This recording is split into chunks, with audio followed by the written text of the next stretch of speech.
Hi everyone, Scott from Tilly the Lad here. Today I want to talk to you about the first Sonic the Hedgehog on the SEGA Game Gear. For all intents and purposes, this game is only known to SEGA diehards and is obviously overshadowed by its older 16-bit cousin. Regardless, I still think it's an important, charming, and certainly flawed little romp through Sonic's history, and I'm pleased to feature it on the channel. But anyways, with the pleasantries accounted for, I hope you enjoy my review. In 1989, Nintendo launched the original Game Boy. It was a massive success. According to Nintendo's official figures, the handheld, in conjunction with the color variant that released in 1995, sold over 100 million units, making it, as of this recording, the third best-selling video game console of all time, behind the DS and PlayStation 2. Though it looks like the Switch will be catching up to that pretty soon. A number of factors contributed to this meteoric success. Its portable nature made it so that kids could play wherever they wanted, without having to bug their parents to use the main family TV. Battery life was phenomenal, it was relatively cheap for a video game system, and it would go on to accumulate quite a respectable and formidable library of software. But Nintendo's handheld wasn't perfect. The original model displayed its games in a less than pleasing pea green color, and for most models the screen wasn't lit, meaning that the system was really only operable in the best of lighting conditions. That is to say, there was likely room for competition in the portable space. Nintendo's main competitor at the time was of course Sega. In the dedicated home console market, Sega's Genesis/Mega Drive proved to be the Super Nintendo's worthy counterpart, and while the Genesis ultimately ended up finishing in second place, it gave the Super Nintendo a real run for its money and proved, for the first time, that Nintendo's dominance of video game hardware could be challenged. Sega sought to emulate this performance against the Game Boy. In late 1990 in Japan, and in the spring of '91 in Europe and North America, Sega released their own handheld, the Game Gear. It came with a series of bells and whistles that might have made it a compelling alternative to the Game Boy. The Game Gear displayed in full color, was backlit, had an audio jack for headphones, and with an adapter could even be used to watch television. But all of this came with a price, and I mean that literally. Sega's portable console retailed for $150 US, $60 more than the competing Game Boy. And the Game Gear utterly devoured 6 AA batteries in 3 to 5 hours, which compared less than favorably to the Game Boy's stellar 15-hour battery life. Sega knew they needed must-play software to get their portable system off the ground.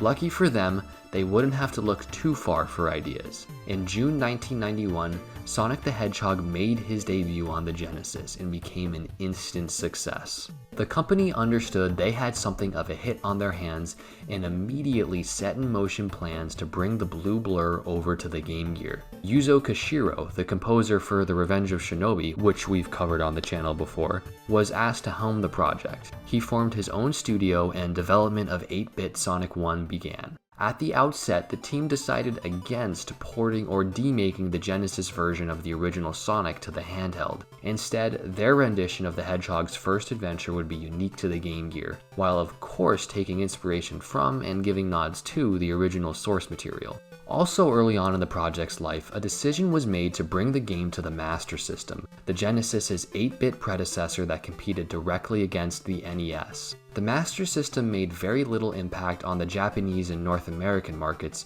but it took on a life of its own in Europe and Brazil. It also helped that the console shared very similar architecture on a hardware level to the Game Gear, so bringing it over to this platform was a non-issue. In fact, despite initially being intended for the handheld, 8-bit Sonic 1 ended up releasing for the Master System first in November 1991 in Europe. It would see a worldwide Game Gear release a few months later in December of that year. This would be one of the last games released on the Master System in North America, serving as its swan song of sorts. But it would end up being part of a sustained consumer demand for the console in Europe and Brazil. These two regions would go on to see many more software releases for it, including more Sonic platformers. Many maintain that the Master System version of 8-bit Sonic 1 is the superior one. This is because of the smaller display on the Game Gear, which results in something called screen crunch. I don't doubt this for a second, and those who argue this point are, in all likelihood, correct in their assessment, but I'm a huge fan of handhelds, so I played the Game Gear version for this video. I also don't think screen crunch is really an issue for this particular game, especially because it was initially designed for portable use. It was never something that I noticed, and I don't think it's a huge deal by any means.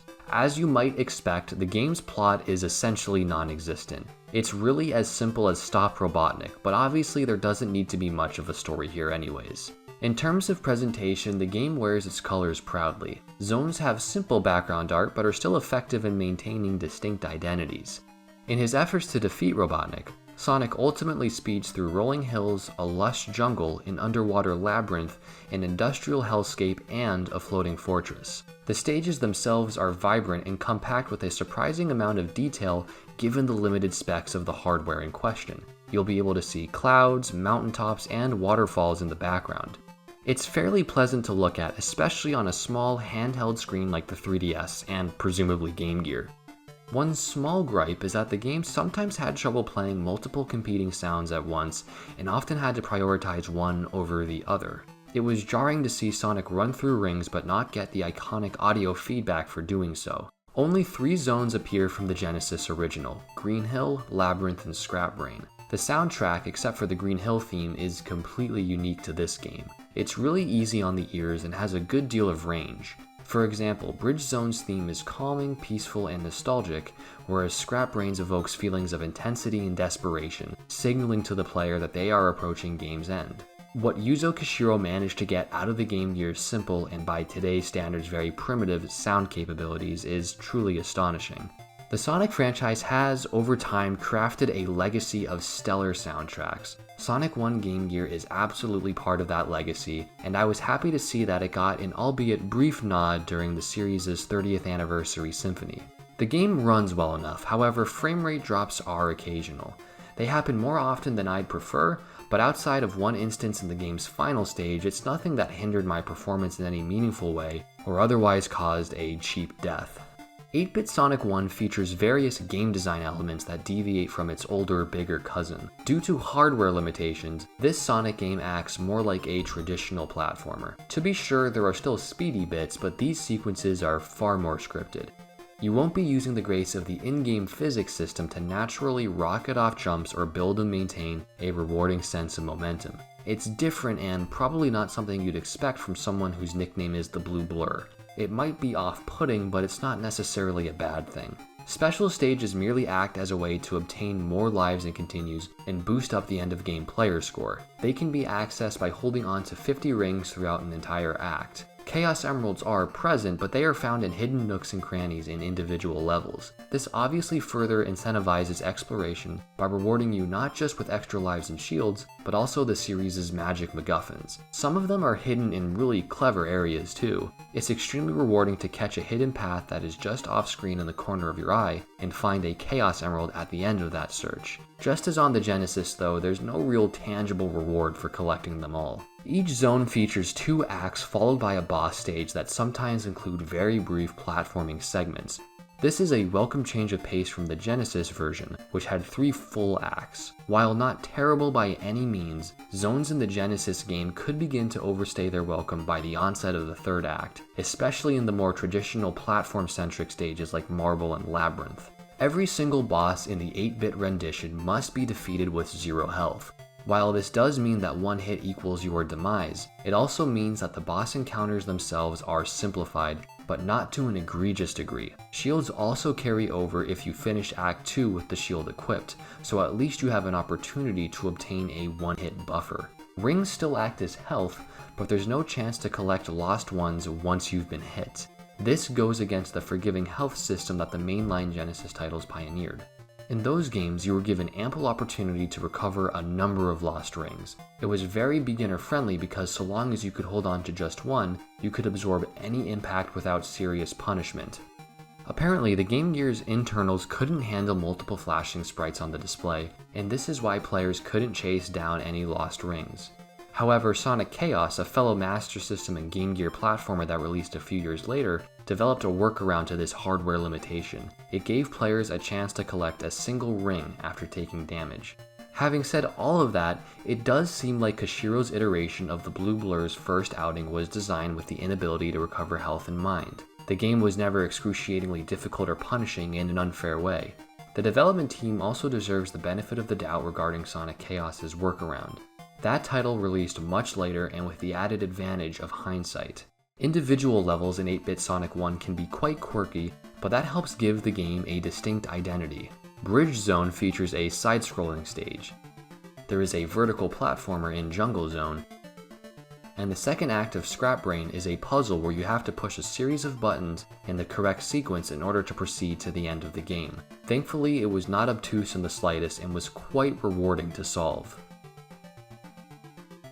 Despite its oddities and idiosyncrasies, or indeed perhaps because of them, Sonic 1 on the Game Gear and Master System holds its own in the series. It doesn't hit anywhere near the same highs as the mainline entries, but that is an unfair expectation and comparison. What's here is an enjoyable and admittedly flawed little adventure that I'd say is worth the time of any fan of Sonic or retro 2D platformers. The soundtrack is stellar, Bridge Zone's theme is one of the franchise's more iconic tunes, controls are tight and responsive, and level design experiments in moderation, keeping it engaging. It's a shame then that this would end up being Yuzo Koshiro's studio's only Sonic game. I would have loved to have seen how he and his team would have approached a sequel, but I suppose we should be thankful the Hedgehog got at least one game out of him.